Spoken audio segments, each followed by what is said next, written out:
आज बालकांड की कथा को वर्णित करने जा रहे हैं, जिसमें श्री राम लक्ष्मण सहित विश्वामित्र का यज्ञशाला में प्रवेश का वर्णन किया जाएगा। नीलाम्बुज श्यामल कोमलांगम सीता समारोपितवां भागं बाणौ महासायक चारुचापं नमामि रामं रघुवंशनाथं।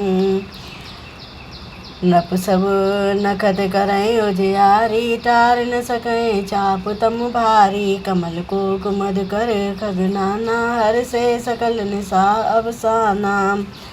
सब राजा रूपी तारे उजाला मंद यानी कि मंद प्रकाश करते हैं, पर वे धनुष रूपी महान अंधकार को हटा नहीं सकते। रात्रि का अंत होने से जैसे कमल, चकवे, भौरे और नाना प्रकार के पक्षी हर्षित हो रहे हैं, यानी कि खुश हो रहे हैं, ऐसे ही प्रभु सब भगत तुम्हारे होय टूटे धनुष सुखारे। उहं भान बिन श्रम तम नासा दुरे नखत जग तेजु प्रकाशा। वैसे ही हे प्रभु, आपके सब भक्त धनुष टूटने पर सुखी होंगे। सूर्य उदय हुआ बिना ही परिश्रम अंधकार नष्ट हो जाएगा। तारे छिप गए, संसार में तेज का प्रकाश हो गया। रवि निज उदय ब्याज रघुराया, प्रभु प्रताप सब पन दिखाया। तब भुज बल महिमा वद घाटी, प्रगति धन विघटन परिपाटी। हे रघुनाथ जी, सूर्य ने अपने उदय के बहाने सब राजाओं को प्रभु यानी कि आपका प्रताप दिखलाया। आपकी भुजाओं के बल की महिमा को उद्घाटित करने, खोलकर दिखाने के लिए ही धनुष तोड़ने की यह पद्धति प्रकट हुई है। बंधु बचन सुनि प्रभु मुस्काने, होए सुचि सहज पुनीत नहाने। नेति क्रिया कर गुरु पै आए, चरण सरोज सुभग सिर नाए। भाई के वचन सुनकर प्रभु मुस्कुराए।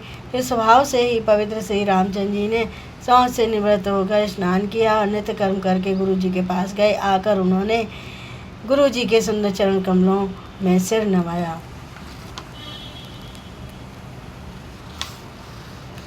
सतानंद तब जनक बुलाए, कौशिक मुनि पै तुरत पठाए। जनक विनय तिने आए सुनाई, हर से बोल लिए दो भाई। तब जनक जी ने सतानंद जी को बुलाया और उन्हें तुरंत ही विश्वामित्र मुनि के पास भेजा। उन्होंने आकर जनक जी की विनती सुनाई। विश्वामित्र जी ने हर्षित होकर दोनों भाइयों को बुलाया। सतानंद पद बंद प्रभु बैठे, गुरु पै जाए। चलो तात मुनि कहूँ तब पठवा, जनक बुलाए। सियावर रामचंद्र की जय। मंगल भवना मंगल हारी, द्रवो दशरथ बिहारी। दीन दयाल विरस संभारी, हरो नाम संकट भारी। शतानंद जी के चरणों की वंदना करके प्रभु श्री रामचंद्र जी गुरु जी के पास जा बैठे। तब मुनि ने कहा, हे तात, चलो, जनक जी ने बुला भेजा है। तो यहाँ पर मास पारायण 8वां विश्राम, नवान पारायण 2रा विश्राम। सिय स्वयंवर देखे जाई, ईश काई दो दे बड़ाई। लखन कहा जस भाजन सोई, नाथ कृपा तब जा पर होई। चलकर सीता जी के स्वयंवर को देखना चाहिए। देखें ईश्वर को किसको बड़ाई देनी है। लक्ष्मण जी ने कहा, हे नाथ, जिस पर आपकी कृपा होगी वही बड़ाई का पात्र होगा, यानी कि धनुष तोड़ने का श्रेय उसी को प्राप्त होगा। हर से मुनि सब सुने बरबानी, देने आशीष सबय सुख मानी। पुनि मुनि वृंद समेत कृपाला, देखन चले धनुष मखशाला। इस श्रेष्ठ वाणी को सुनकर सब मुनि प्रसन्न हुए। सभी ने सुख मानकर आशीर्वाद दिया। फिर मुनियों ने समूह सहित कृपालु श्री रामचंद्र जी धनुष यज्ञशाला देखने चले। रंग भूमि आए दो भाई, अस सुधे सब पुरवासिन पाई। चले सकल ग्रह काज बिसारी, बाल जुबान जरठ नर नारी। दोनों भाई रंगभूमि में आए हैं। ऐसी खबर जब जब सब नगरवासियों ने पाई, तब बालक, जवान, बूढ़े, स्त्री, पुरुष सभी घर और कामकाज को भुलाकर चल दिए। देखी जनक भीर भय भारी, सुच सेवक सब लिए हकारी। तुरत सकल लोगन पै जाऊं, आसन उचित देहु सब काहू। जब जनक जी ने देखा कि बड़ी भीड़ हो गई है, तब उन्होंने सब विश्वास पात्र सेवकों को बुलवा लिया और कहा, तुम लोग तुरंत सब लोगों के पास जाओ और सब किसी को यथा योग्य आसन दो। कई मृदु वचन विनीत तिन, बैठा रे नर नार। उत्तम मध्यम नीच लघु, निज निज थल अनुहार। सियावर रामचंद्र की जय, मंगल भवन मंगल हारी। द्रवो दशरथ जर बिहारी, दीन दयाल विरस संभारी। हरो नाम संकट भारी। उन सेवकों ने कोमल और नम्र वचन कहकर उत्तम, मध्यम, नीच और लघु सभी श्रेणी के स्त्री पुरुषों को अपने अपने योग्य स्थानों पर बैठा दिया। राजकुमार ते अवसर आए, मनो मनोहर तातन छाए। गुण सागर नागर बर बीरा, सुंदर श्यामल गौर शरीरा। उसी समय राजकुमार यानी कि राम और लक्ष्मण वहाँ आए। वे ऐसे सुंदर हैं मानो साक्षात मनोहरता ही उनके शरीरों पर छा रही हो। सुंदर सांवला और गोरा उनका शरीर है। वे गुणों के समुद्र, चतुर और उत्तम वीर हैं। राज समाज विराजत रूरे, उड़गन मौज जनु जुगवत विदु पूरे। जिनके रही भावना जैसी, प्रभु मूरत तिन देखी तैसी। वे राजाओं के समाज में ऐसे सुशोभित हो रहे हैं मानो तारागणों के बीच में दो पूर्ण चंद्रमा हों। जिनकी जैसी भावना थी, प्रभु की मूर्ति उन्होंने वैसी ही देखी।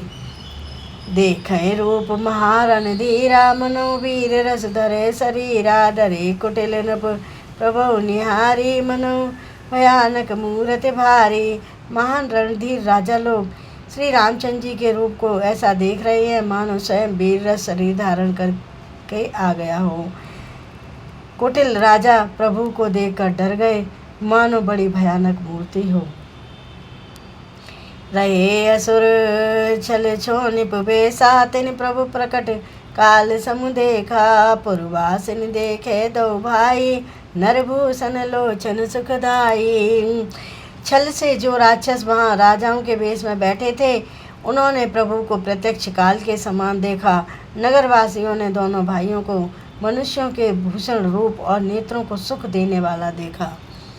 नारी बिलोक हरसी, निज निज रुचि अनुरूप। जन सोवत सिंगार धर, मूरत परम अनूप। सियावर रामचंद्र की जय, मंगल भवन मंगल हारी। द्रवो दशरथ जर बिहारी, दीन दयाल विरस संभारी। हरो नाम संकट भारी। स्त्रियां हृदय में हर्षित होकर अपनी अपनी रुचि के अनुसार उन्हें देख रही हैं, मानो श्रृंगार रस ही अनुपम मूर्ति धारण किए हुए सुशोभित हो रहा है। विदुषण प्रभु विराटमय देसा, बहुमुख कर पग लोचन सीसा। जनक जाते अब लोकं कैसे, सजन सगे प्रिय लागें जैसे। विद्वानों को प्रभु विराट रूप में दिखाई दिए, जिसके बहुत से मुख, हाथ, पैर, नेत्र और सिर हैं। जानकी जी के पिता जनक जी के सजातीय कुटुंबी प्रभु को किस तरह कैसे प्रिय रूप में देख रहे हैं, जैसे सगे सजन यानी कि संबंधी प्रिय लगते हैं। सहित विदेह बिलोक रानी, शिशु सम प्रीत न जाते बखानी। जोगिन परम तत्वमय भाषा, शांत शुद्ध सम सहज प्रकाशा। जनक समेत रानियां उन्हें अपने बच्चों के समान देख रही हैं। उनकी प्रीति का वर्णन नहीं किया जा सकता। योगियों को वे शांत, शुद्ध, सम और स्वतः प्रकाश परम तत्व के रूप में दिखे। हरे भगतन देखे दो भ्राता, इष्ट देव सब सुखदाता। रामय चितव भाई जय सिया, सो सनेहु सुख नहीं कथनिया। हरे भक्तों ने दोनों भाइयों को सब सुखों को देने वाले इष्ट देव के समान देखा। सीता जी जिस भाव से श्री रामचंद्र जी को देख रही हैं वह स्नेह और सुख तो कहने में ही नहीं आता। उरु अनुभवते न कहे सके सो, कवन प्रकार कहे कवि को। ए विध रहा जाए जैसे भाव, ते तस देखे कौशल राहुल। उस स्नेह और सुख का वे हृदय में अनुभव कर रही हैं, पर वे भी उसे कह नहीं सकती। फिर कोई कवि उसे किस प्रकार कह सकता है। इस प्रकार जैसा जिसका भाव था उसने कौशलाधीश श्री रामचंद्र जी को वैसा ही देखा। राजत राज समाज मोह, कौशल राज किशोर। सुंदर श्यामल गौर तन, विष विलोचन छोर। सियावर रामचंद्र की जय। मंगल भवना मंगलहारी, द्रवो दशरथ जर बिहारी। दीन दयाल विरस संभारी, हरम संकट भारी। सुंदर सांवले और गोरे शरीर वाले और विश्व भर के नेत्रों को चुराने वाले कौशलाधीश के कुमार राज समाज में इस प्रकार सुशोभित हो रहे हैं। तो बालकांड की कथा को हम यहीं विराम देते हैं।